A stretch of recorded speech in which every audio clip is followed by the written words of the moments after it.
All right. We've talked a little bit about how the Federal Reserve increases or decreases the money supply, but not really the why. Um, in short, the reason why we kind of manipulate the money supply is to try to stabilize the economy. We know there's this business cycle where we have these booms and busts, okay? Um, but ideally, um, basically since the Great Depression, the government has taken the view of we need to step in a little bit to make sure that things don't get really, really bad.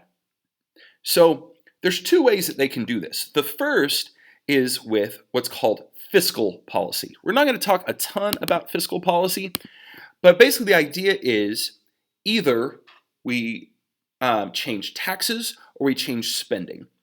So either lowering taxes or increasing spending is kind of this stimulating effect. It's expansionary fiscal policy. And raising taxes or lowering government spending, these are both considered contractionary fiscal policy. So if we either lower taxes or increase spending, this is something that's going to stimulate the economy, and that's something that you would want to do if you were worried about moving into a recession. Um, and vice versa, if you think that the economy is kind of overheating, and by overheating, I mean people are maybe making bad investments. You see maybe that this big bust is going to come. You're like, well, maybe we should cool off the economy by doing contractionary fiscal policy, raising taxes, lowering lowering government spending. Okay. Now here's the problem with fiscal policy. It's politics. If even if the expert in economics says, "Hey, this should be a good time to increase government spending," you're still going to have people go, "That's a bad idea." If you hear someone say, "This might actually be a good time to raise taxes," well, you're going to have a lot of people upset at that. Or cutting government spending. Neither of those are popular. Okay. So, since these are things that take lots of political debate and are very kind of hard to get enacted, um, a lot of times the government needs another way to kind of regulate the economy. And that's one of the advantages of monetary policy. Okay. Um, Monetary policy is kind of trying to affect the economy using the money supply. So there's expansionary monetary policy that increases the money supply. This is going to raise inflation and lower unemployment in the short term. This won't be a long-term effect, okay? And then the opposite is contractionary, which is going to lower inflation and raise unemployment. Now again, you see how we have those dual mandates where we control prices and we keep low unemployment. And these are going to kind of play against each other on which one we need to pick. Okay. Now, expansionary monetary policy, that's buying bonds, that is lowering the discount rate and lowering the reserve requirement. Contractionary policy are all the opposites. That'd be selling bonds and raising the discount rate and raising the reserve requirement. Okay. Now, ideally, what you would want to do is use expansionary monetary policy during a recession. Okay, because during most recessions, and I'll clarify this in a second. During most recessions, you already see very low inflation. So raising inflation might actually be a good thing to keep us out of that deflationary cycle that we talked about. And we're seeing high unemployment. So this looks pretty good too. So you're kind of solving both of those problems with this expansionary monetary policy.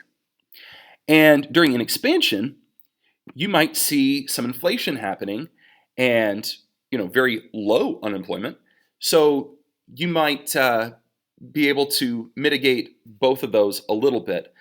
A nice way of thinking of this, expansionary monetary policy is like putting on the gas, and contractionary monetary policy is like putting on the brake.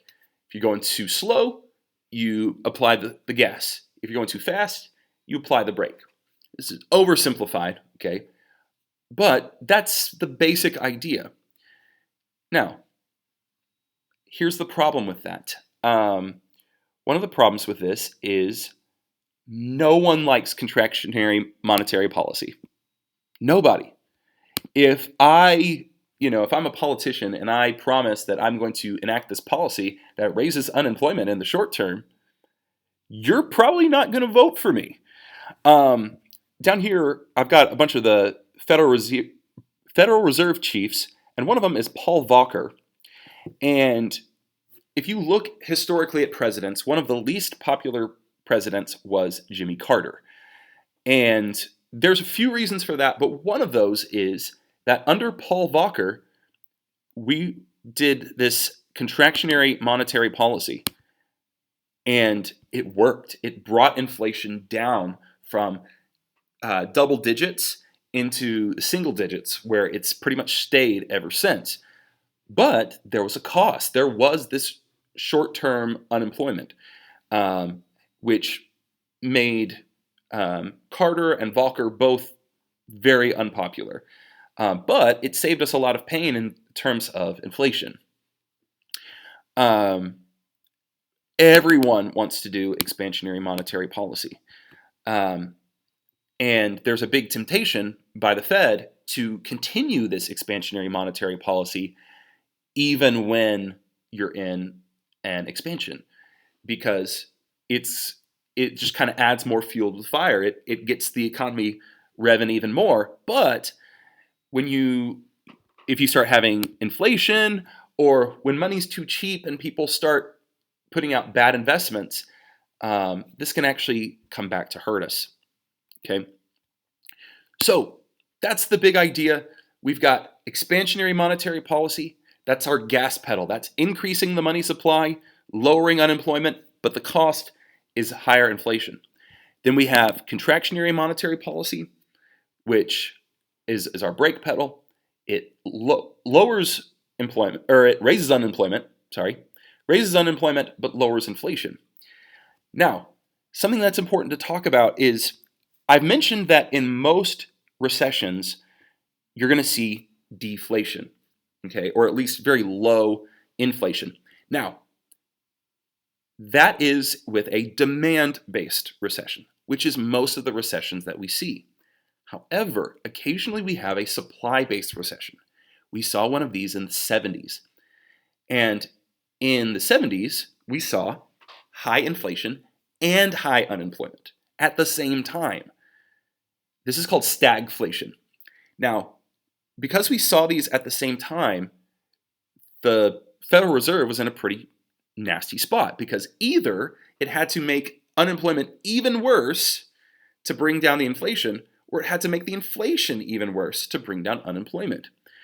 And I've kind of already talked about what they decided to do. That was Paul Volcker, and he decided, okay, look, inflation's going to get out of control, so we're going to bring down inflation even at the cost of some more unemployment.